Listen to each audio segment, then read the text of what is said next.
Cookery சேனலை பார்த்து யார் வேணாலும் சமையல் பண்ணலாம். ஆனா சுவையான சமையல் பண்றது எப்படி? நான் இதயம் நல்லெண்ணெயில சமையல் பண்றேன். ஆஹா ஓஹோன்னு பாராட்டுறாங்க. நீங்களும் இதயம் நல்லெண்ணெயில சமையல் பண்ணுங்க, பாராட்ட வாங்குங்க. தினம் தோறும் வாங்குவே இதயம் இதயம். அனைவருக்கும் வணக்கம்.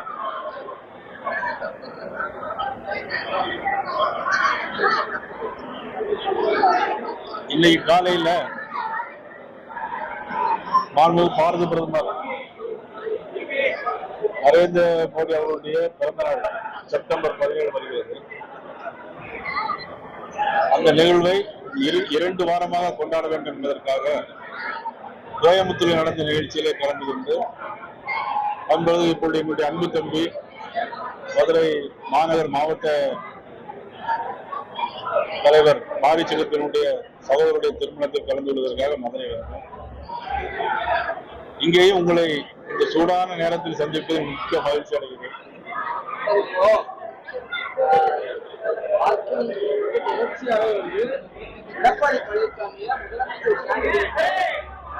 சொல்லவே இல்லை, திரும்ப சொல்லிட்டே இருந்தாரு. சொல்லி எங்களை வெளியில போறதுக்கான உருவாக்குனாரு.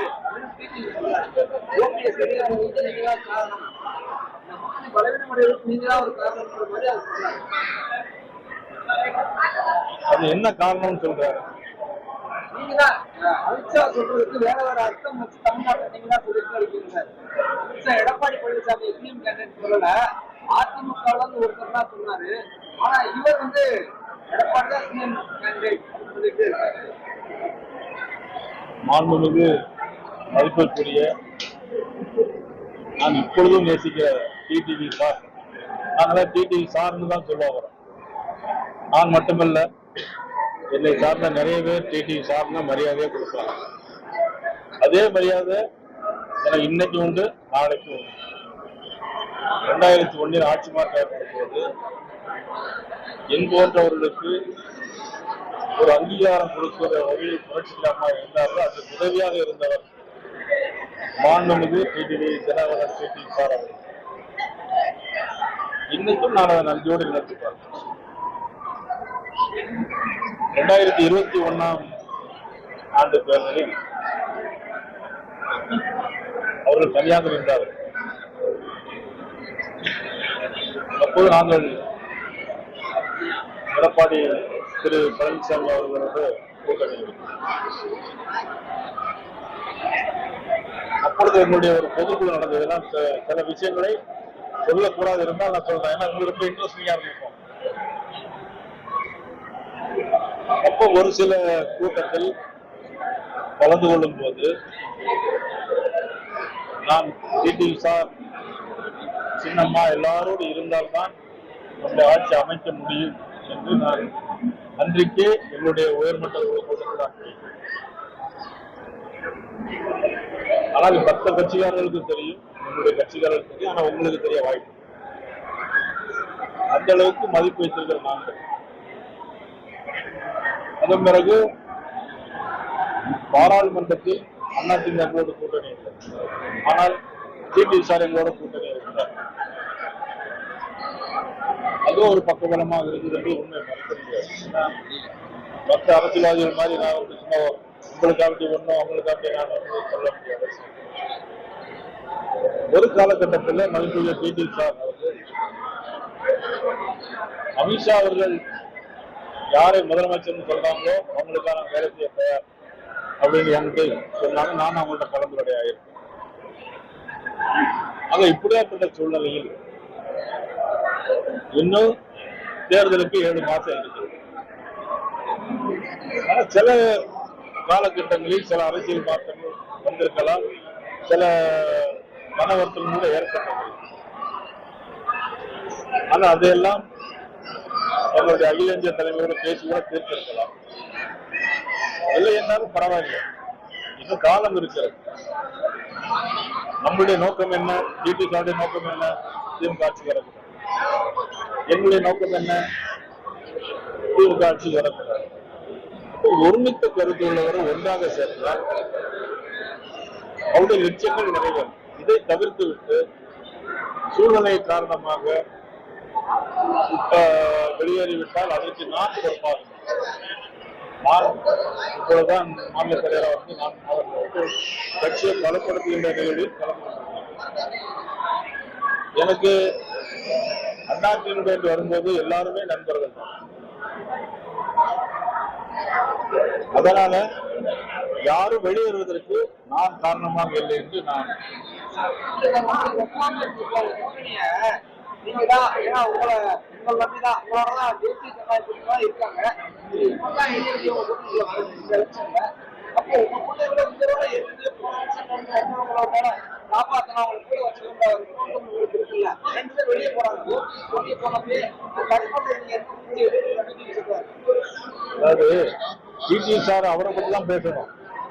அவரு வேற கட்சி, இவரு ஓபிஎஸ் அண்ணன் வந்து வேற இதுல அவரை காப்பாத்தல அப்படிங்கிறது இவரு பொறுப்பேற்று கிடையாது. அப்படி இல்லை, நான் தெளிவா சொல்லியிருக்கேன். உங்க பிரஸ்ல சொல்லியிருக்கேன், உங்க முன்னாலே சொல்லியிருக்கேன், 100 தடவை சொல்லியிருக்கேன். டிடி சார் எங்களோடு இருக்கிறார். நான் எங்களோடு பாராளுமன்றத்தில் எங்களோடு கூட்டணி இருந்தால் தொடர்ந்து இருப்பார்னு சொல்லியிருக்கேன்.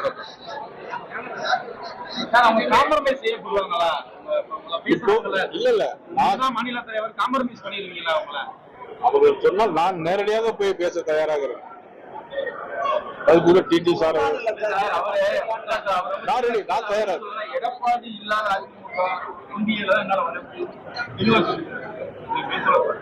எடப்பாடி இருக்கக்கூடாது. அவங்க என்ன காரணம் சொல்லாங்க நீங்க சொல்லக்கூடாது.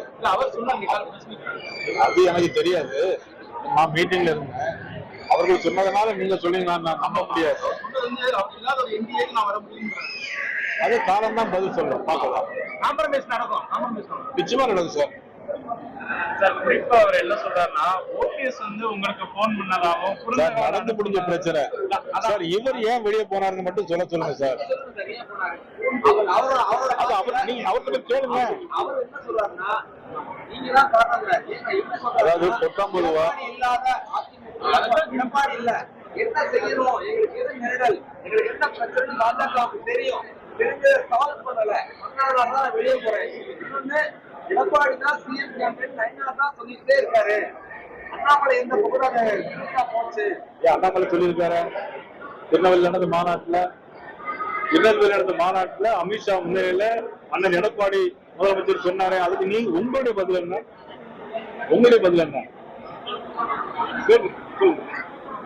பிளீஸ் சொல்லுங்க. உங்களுடைய பதில் என்ன? அண்ணாமலை சொல்லணும்னு சொன்னீங்க. நீங்க என்ன சார், நீங்க அவர் சொன்னா நீங்க கேட்க கூடாது. உங்களுக்கு ஒரு நியாயம் இருக்கு இல்லையா? சும்மா அடி கேள்வி கேட்டு அடி நொறுக்குன்னு நினைக்க கூடாது. அதுக்கு ஆள் இல்ல. அமித்ஷா முன்னிலையும் சரி, அதுக்கு அந்த பொதுக்கூட்டத்திலையும் திரு அண்ணாமலை அவர்கள் எடப்பாடி பழனிசாமி முதலமைச்சராக்க வேண்டும் அப்படின்னு பேசிருக்கேன். அப்ப அது உங்களுடைய பதில் என்ன? என்ன மட்டும் குறுக்க கேட்கறீங்களா நீங்க? அண்ணாமலை சொல்லியிருக்காருல்ல சார். அமித்ஷா முன்னிலை அண்ணாமலை சொன்னாருன்னா நயனாராயணன் சொன்னாங்க. அச்சட்டம் ஏன் ஸ்பீடு குறைஞ்சிருச்சு உங்களுக்கு? ஏன் ஸ்பீடு குறைஞ்சிருச்சு? அதெல்லாம் கிடையாது சார். இந்த நாட்டுல திமுக ஆட்சியில் இருக்கக்கூடிய ஒருமித்த கருத்து அப்படி உண்மையான எண்ணம் உண்டால், புரட்சித் தலைவர் எம்ஜிஆர் மீது உண்மையான எண்ணங்கள் செயல்பாடுகள் உண்டால் நிச்சயமாக ஒருமித்த கருத்தோடு அனைவரும் ஒன்றுபட வேண்டும். திமுக ஆட்சியை விரட்ட வேண்டும். சொத்து வரி, மின் கட்டண உயர்வு, சிறு குறு தொழிற்சாலை இயங்கவில்லை, பாலியல் வன்கொடுமைகள், 24 லாக்கப் டெத்து, ஒரு லாக்கப் டெத்துக்கு தான் சாரி சார் அப்படின்னு கேட்டிருக்காரு. என்ன சார் நாட்டில் நடக்குது? பேசிட்டா எல்லாம் முடிஞ்சிடாது. நீங்களும் கேள்வி கேட்டா எல்லாம் முடிஞ்சிடாது. பதிலே சொல்ல தம்பி, பதிலே சொல்லல சார். நீங்க அது நீங்க தான் வந்து கேட்டுட்டு ஒரு குடும்பத்துல ஒரு வீட்டுக்குள்ள எவ்வளவு பிரச்சனை இருக்குது. நீங்க என்ன மனசுனீங்க? நான் கேட்டதுக்கு பதில் சொல்ல மாட்டேங்கிறீங்க. ஒன்றுபட்ட அதிமுக இருந்தாதான் பலம்னு சொன்னீங்க. அப்படி சொன்னவரையும் இன்னைக்கு எடப்பாடி பழனிசாமி நீக்கிட்டாரு. ஒன்னா இல்லைன்ற தெரிஞ்சு போச்சு. பலம் இல்லைன்னு நாங்க கூட்டணியில் இருக்கிறோம். நீங்க சொன்னீங்க, அதனால கேட்கிறேன். உறுதியா சொல்றேன், நாங்க கூட்டணியில் இருக்கிறோம். இப்பவும் சொல்றேன், டிடி சாரை போய் பார்க்கணுமா பேசணுமா நான் ரெடி, தயார். அண்ணன் ஓபிஎஸ் போய் பார்க்கணுமா, நான் தயார். என்னுடைய நோக்கம் எல்லாம் திமுக வெகுஜன விரோதியாக இருக்கிறது. ஒரு குடும்ப ஆட்சி நடக்கிறது. நான் சொன்ன இவ்வளவு பிரச்சனை மீடியாவில் இவ்வளவு இருந்துச்சு.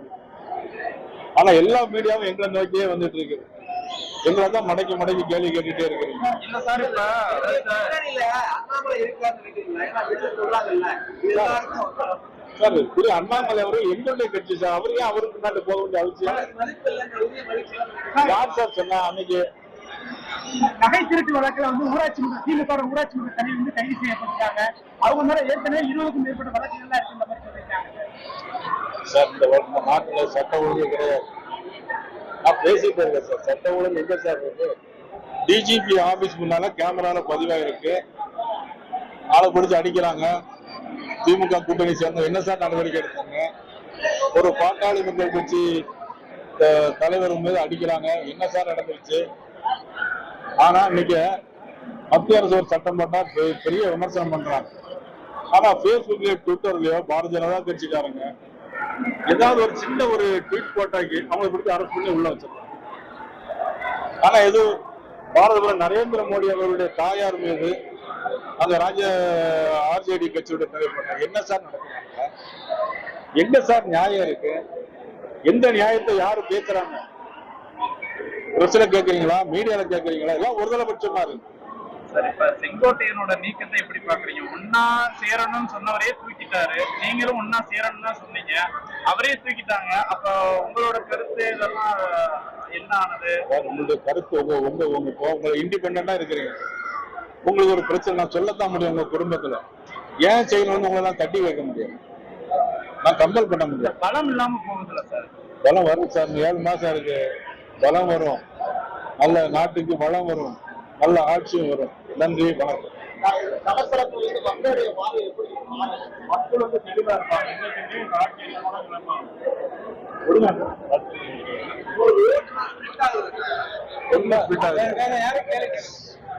நான் சொல்றேன். இங்க பாருங்க, உறுதியா சொல்றேன் உங்களுக்கு. 89 திமுக ஆட்சி, 91 அண்ணா திமுக அம்மாவோட ஆட்சி, 96 ஆட்சி அரசாங்கம், 2001 கலைஞர் அவர்கள் எல்லா ஜாதி கட்சியிலும் சேர்த்தார். பெரிய பெருத்த கூட்டணியா வச்சிருந்தாங்க. யார் சார் ஆட்சி கொடுத்தாங்க? ஆட்சி மாற்றம். திமுக என்னைக்குமே தொடர்ந்து ஆட்சிகள் இருந்தது கிடையாது. உறுதியாக சென்டிமெண்ட்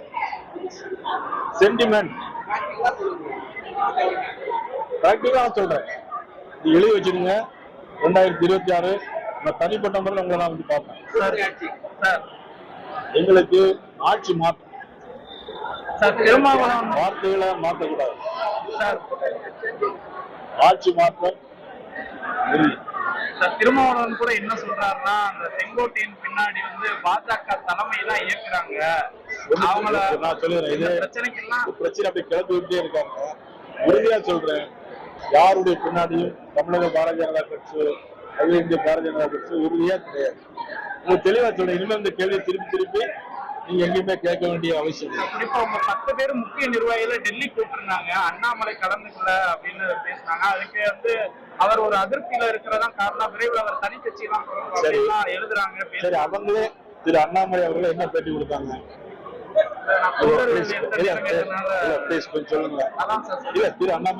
தலைவரா இருக்கும்போது தொண்டர்களுக்கு நேரம் ஒதுக்க முடியல. இப்ப தொண்டர்கள் நிறைய நிகழ்ச்சி கூப்பிட்டாங்க, அதனால நான் போக முடியல அப்படின்னு நான் டெல்லிக்கு சொன்னேன்னு சொன்னாரு. ஒரு முக்கிய தலைவர் கூப்பிடும் போது போகாம இருக்க சரியான முறை தானே சார்? நானே போக முடியாத சூழ்நிலை தான் இருந்தாலும் தலைவர் அப்படிங்கிறதுனால நான் போக முடியாது. இல்லைன்னா நானே போயிருக்க முடிய வாய்ப்புகள் கிடைக்காது. எனக்கு தொகுதியில வந்து நிறைய கல்யாணத்துல அட்டன் பண்ணிட்டு இருக்கேன், போக முடியும். என் தொகுதியில நிறைய கேட்காங்க, இப்ப நீ இந்த மாதிரி வரல அப்படின்னு கேட்க.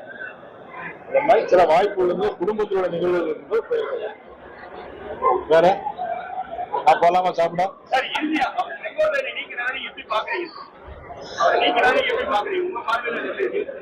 எந்த பொருத்தப்பட்டீங்க? எல்லாரும் ஒண்ணு சேர வேண்டும்.